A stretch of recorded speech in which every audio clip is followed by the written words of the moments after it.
Tim Ryan takes the plunge.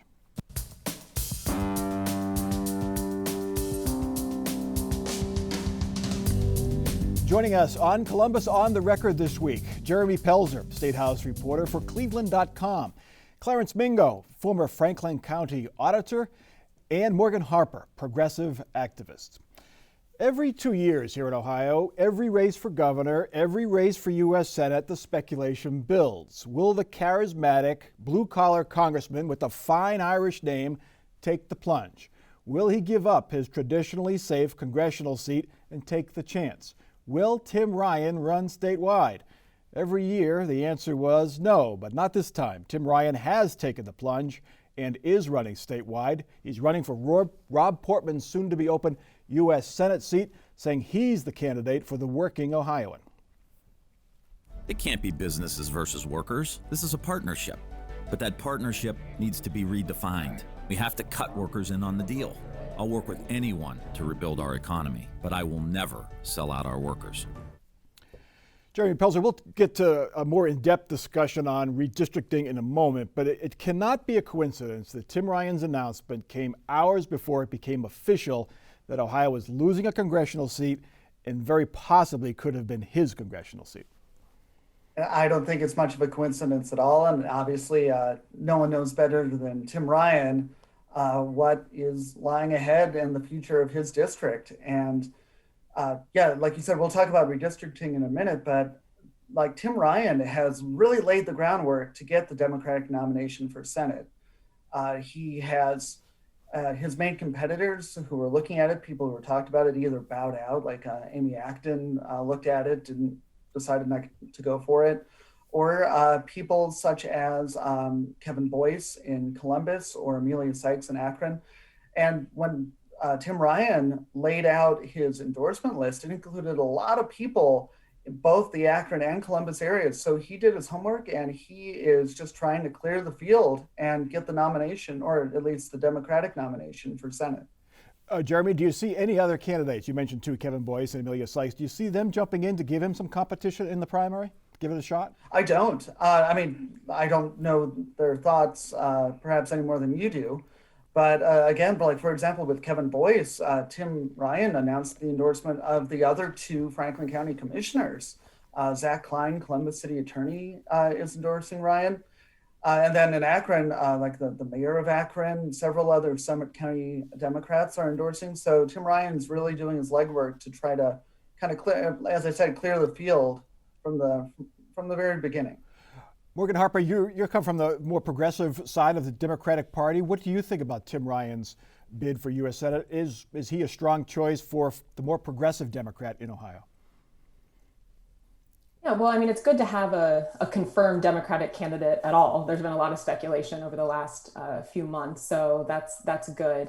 I don't know that anyone would consider Tim Ryan to be a progressive, and so we'll see how he continues to roll out his policy platform and what specific positions he takes. But that has not been his reputation to date in serving in the House seat.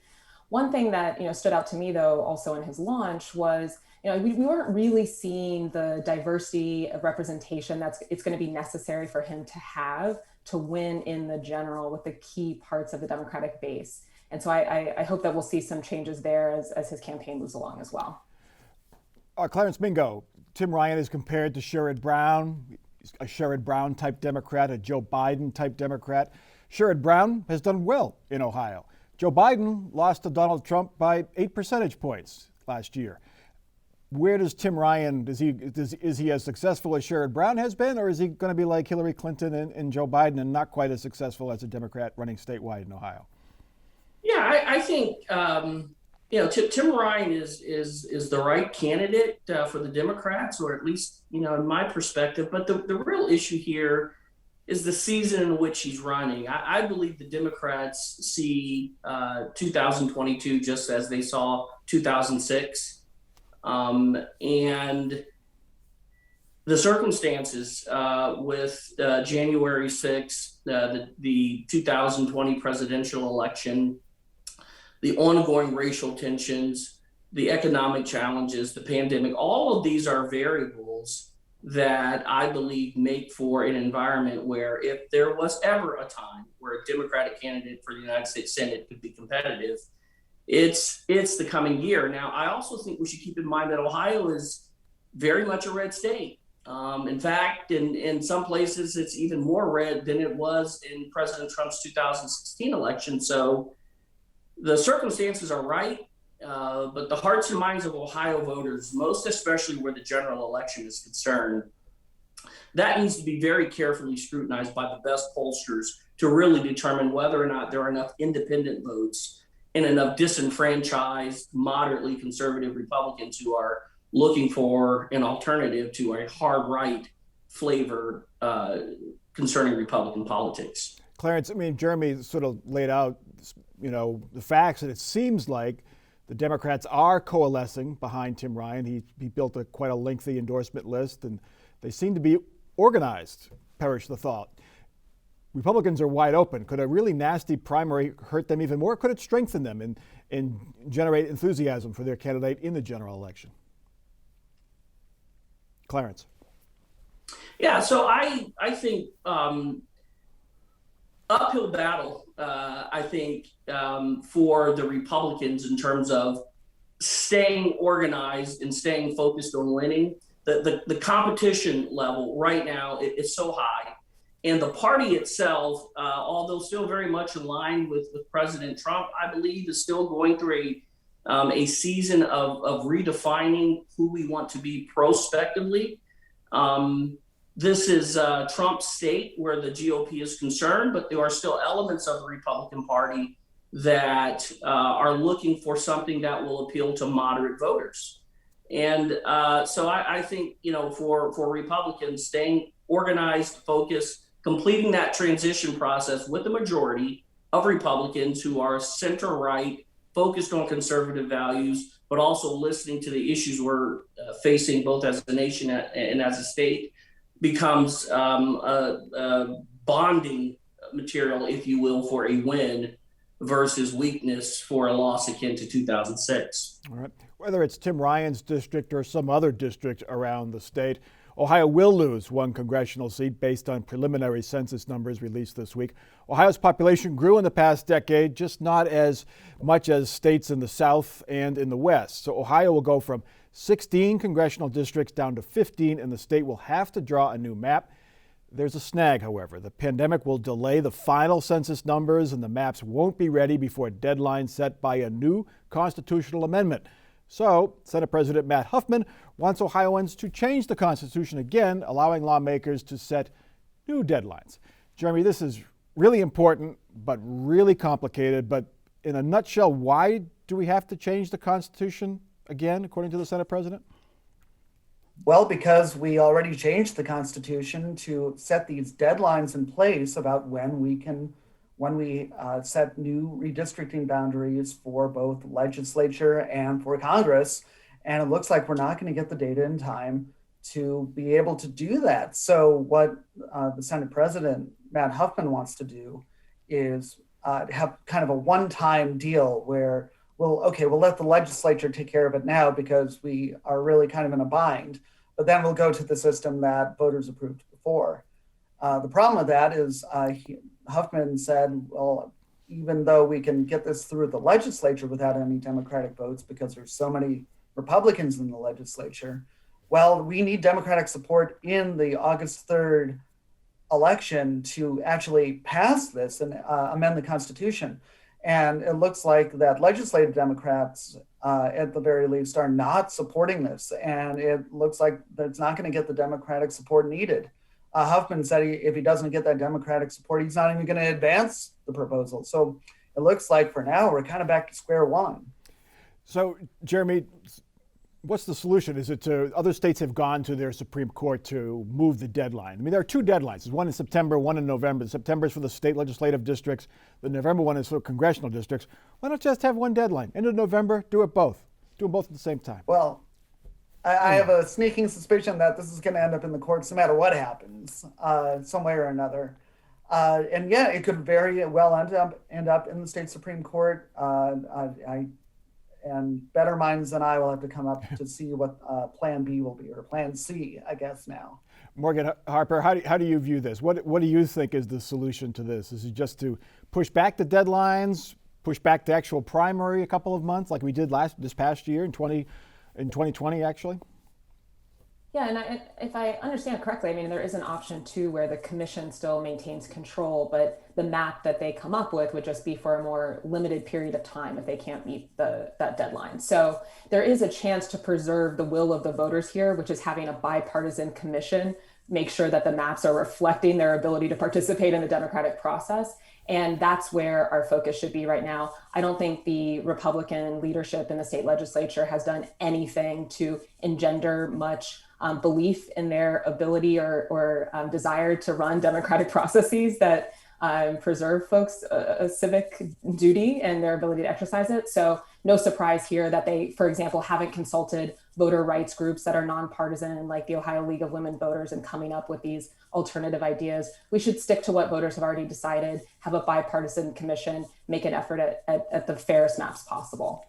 Yeah, Clarence, what Morgan's referring to is if they can't come up with a plan, that they draw maps, but they're only good for 4 years, 2 cycles, more or less, and then they have to start again in 4 years rather than wait 10 years. Is that a, sort of a default mechanism they should go to?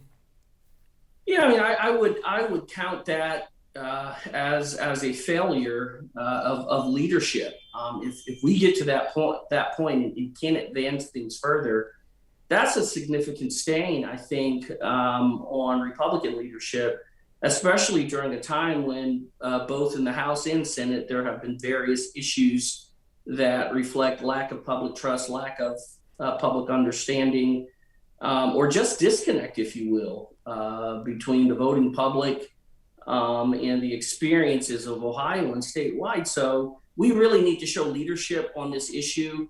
If there's ever a time to take the politics out of something and deliver something pragmatic, apolitical, and confidence inducing, this is an occasion to do it. Just think about the maps we had several years ago that sort of zigzagged up and around, over and through folks' backyard, and then up again across your neighbors.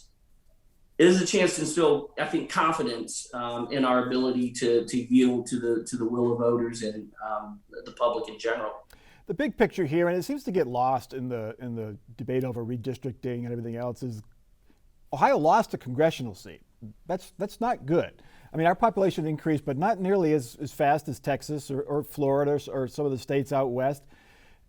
And it just seems like, yeah, okay, that's the way it is. Morgan Harper, you're a young person. You moved away from Columbus, then moved back. Is there anything we can do to stop losing congressional seats? Because every 10 years we lose one over the past several cycles.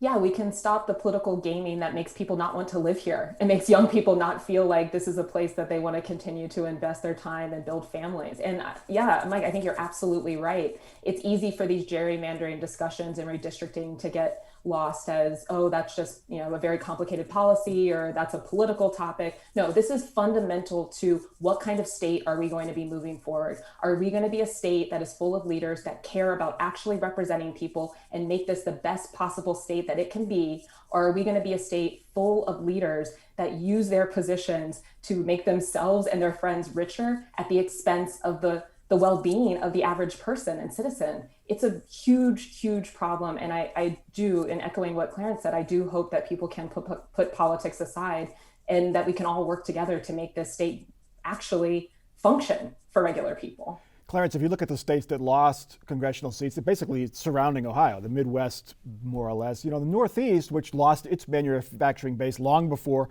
Ohio did, they're not gaining seats, more or less, but they're not losing seats. What do you think we can do, which we should do as a state? We can't change the weather too much. What should we do to sort of stop the slide of congressional power and build the population rather than just sort of tread water?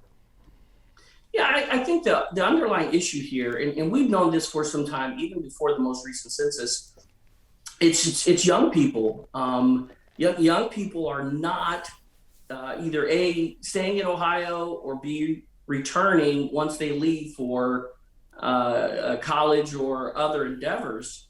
And the next governor, Republican or Democrat, the next United States Senator for Ohio, thought needs to be given, strategic thought, long-term thought needs to be given to what incentives are we providing for Ohio's population, 18 and under, when they think prospectively about their future. What incentive are we providing for those young people to come back to Ohio, to plant, to build, and to grow what really has been one of the more phenomenal states in the Midwest? So look, Mike, whether you're in education, whether you're in industry, or maybe you're in politics, the future decidedly for Ohio is in the hands of those between ages 18 and 25 at this hour. So those incentives I'm referring to, political or otherwise, they have to be dedicated towards gaining the hearts, the minds, and the confidence of those young people to see Ohio as a place to come, stay, grow, and contribute long-term to our competitiveness in the Midwest. All right. The debate over the oversight of the Columbus Police took a few turns this week. The family of 16-year-old Ma'Khia Bryant has hired an attorney to investigate her death at the hands of police, as well as how she was treated in the foster care system. An officer shot Bryant last week as she held a knife during a fight. Mayor Andrew Ginther this week asked the federal Justice Department to investigate the Columbus Police for racial disparities. The police union suggests Ginther is just trying to get the Justice Department to order policy changes outside of contract negotiations. And the city has announced 34 people want to be the next Columbus police chief. The mayor has promised to hire someone from outside the division. Morgan Harper, first to the Bryant case. I think I was hoping for more information this week as to what led up to the incident, what led up to the shooting last week and the fight at her home. But were you also disappointed we didn't learn more this week about the circumstances surrounding this tragedy? Well, I think learning, and I was happy that the family has an attorney who is providing some information, and learning that she had been in the foster system for a couple of years now. It's understandable that it's going to take some time to work through the details of that and privacy concerns and all of that. But I do think it's a positive that her attorney is shining a light on both of the systemic failures here at the hands of the government, that she was under the custody and protection of the foster care system, and also that this was her life being lost at the hands of a police officer. But especially with the foster care, that isn't an area that a lot of people are focused on. As someone who began my life in a foster home, that's what really just hurt me so much about Ma'Khia Bryant's story and her loss of life here, that we have a system that is supposed to be protecting children, and we need to know what is not working about that she would have been in such a vulnerable position to begin with, in addition to solving the police violence and accountability issues. Jeremy Pelzer, when a city has the federal government come in and start investigating its police department, it's generally not a good sign. These investigations can take a long time. They're disruptive. There's a lot of sort of limbo that the cities are stuck in, but the mayor is asking them to come in. That's unusual.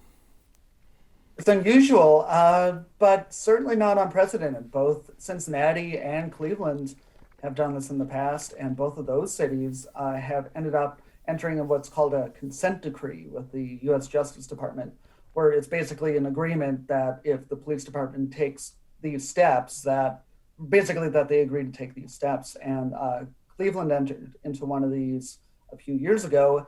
And so things they agreed to include more training on things like bias, use of force, those things. And so for the past few years, the Cleveland Police Department has been working to implement that. Now, Columbus has not ever had a consent decree, at least not that I can remember. And the mayor of Columbus has not asked for one or sought that yet. It's not reached that level yet. So while it is very, it's certainly not something that's very common to reach out to the federal government and say, we need help on this. It's also something that's not unprecedented. Yeah, I think Columbus had the federal Justice Department, I don't know if it was a consent decree or some kind of ruling way back, 20, 25 years ago, but not since then. Clarence Mingo, do you think this is the mayor doing an end run around perhaps stalled contract negotiations and trying to get some concessions from the unions by using the sort of the hammer of the federal government coming in and issuing a decree or issuing an order? think it's a sign of exasperation. The mayor, our leaders at city council, they had a very difficult task before them over the last year, especially when you think about last summer what took place in downtown Columbus relative to the loss of several young African American lives across the country. You really you begin to size up the various stakeholders that our city leaders are having to manage. Their business leaders, political leaders, the general public, and then even in that category, you could break them down: African American, suburban, white Americans, men, women. The size of the challenge in navigating that has been difficult, and I think the mayor's looking for cards to play that demonstrate what I believe to be a sincere interest in solving the problem, but also keeping the confidence of the voting public and the other constituencies that comprise Columbus. So significant challenges, and I think he's looking for options here to command confidence and to show due diligence in problem solving here. All right, it's a good sign when our final topic is the pandemic. Ohio's COVID numbers are once again heading in the right direction. More and more counties are going from red to orange. There's even a few yellows there, meaning the spread of the coronavirus is slowing. Franklin County has dropped from the highest purple level down to red after just 1 week there. For the first time in weeks, we are moving closer to Governor DeWine's target of 50 cases per 100,000 population. That's when he says he will lift all health regulations. We still have a ways to go. We're at 185 cases per 100,000. Clarence Mingo, so the other states, New York being the latest, have said we're going to open up, by a certain date. I think July 1st was New York's opening date. Should DeWine do that? Should he set a date, or should he stick to his 50 cases per 100,000? Listen, if I know Mike DeWine, he will survey circumstances and walk back previously made statements if necessary. The one thing that I can tell you is that I am confident about his decision making. This has been a very difficult crisis for Ohio and the nation, and Mike DeWine very much made for this time. He's followed the policies, respected the science, and made decisions based on real-time events, and then has had the humility to walk back from previously made statements if in fact circumstances required that. So I think Mike DeWine will be just right on this issue, as he has been in the past, and I think his leadership during the pandemic should be and pretty much has been applauded widely by both Democrats, Republicans, and most importantly, the general public. Jeremy Pelzer, the governor has suggested he might look at other things. Any idea what he's looking at? He's played so far his cards pretty close to his vest. He's suggested, he actually has suggested that he's looking at other options, but he hasn't gone into too much detail about what those options might be, at least not that I've seen. Yeah. But we are seeing a decrease. Like this week, Ohio reported about 8,000 new COVID cases, and that's the lowest amount Monday through Friday that Ohio's seen since late October, like 29 weeks ago. So the number of cases is going down. It's just, we are not really too close to what the goal is, but we're headed in the right direction. Yeah, Morgan Harper, it has to be encouraging that maybe this is the last surge, whatever you want to call it, is behind us, and we're heading in the right direction permanently. What are your thoughts on lifting restrictions and people getting vaccinated? Yeah, I think it makes sense to start reconsidering some of the restrictions as vaccinations are going up, but then we're also seeing some stagnation there. And so it is going to be important, if we're going to reach herd immunity, that, something we've talked about before, getting creative with incentives to encourage more vaccinations. Other states are paying people cash, to get people vaccinated. So I think it's worth getting pretty creative, because otherwise, as we know, it increases the likelihood of variants, and we can have different surges down the road, and that will hold all of us back.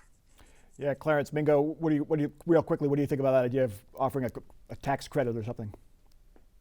Yeah, I don't know that we're at that point here yet in Ohio to do it. I'm believe that Ohioans continue to follow the science and yield to it in pretty large measures. So I think we get further down the road and see what's left 4 or 5 months from now. But I think if you look at the data on a week by week basis, Ohioans, are respecting the vaccination process and are well ahead of other states numerically. Let's get to our final. We're running out of time here. We'll get to our final off-the-record parting shots. Clarence, you're up first. Listen, call out needs to be made in two respects. Number one, Justin Fields being drafted by the Chicago Bears last night. Great for the young man, great for Ohio, and hopefully a return to normalcy where college football is concerned, and something to look forward to on the sports scene. All right, Morgan Harper, 20 seconds. Yeah, I just have to come back to the policing issue. There's been a long history documented in Columbus of police issues, not just resulting in death, but also harassment. And so the efforts being made by Andy Gither at this point are, in my opinion, too little, too late. And to really solve this problem, we are going to need to end qualified immunity at the federal level. And I hope to see that happen. And Jeremy, 20 seconds for your last thought. I would say get ready to start seeing a lot of political ads, especially over the next couple of weeks in the Republican Senate race and maybe some other races as well. It seems the campaign season gets earlier and earlier, and I think we're going to get a hefty dose of it, especially in the next few weeks. Absolutely. Hey, I'm off next week because I'm going to be celebrating my son's graduation from Ohio State University. So congratulations, William, and congratulations to all OSU graduates next week and everyone who is graduating in this difficult time. Good luck in the future. That's Columbus on the Record for this week. Check us out online, WOSU.org, Twitter, Facebook. I think we're on Instagram, but no TikTok yet. For our crew and for our panel, I'm Mike Thompson. Have a good week.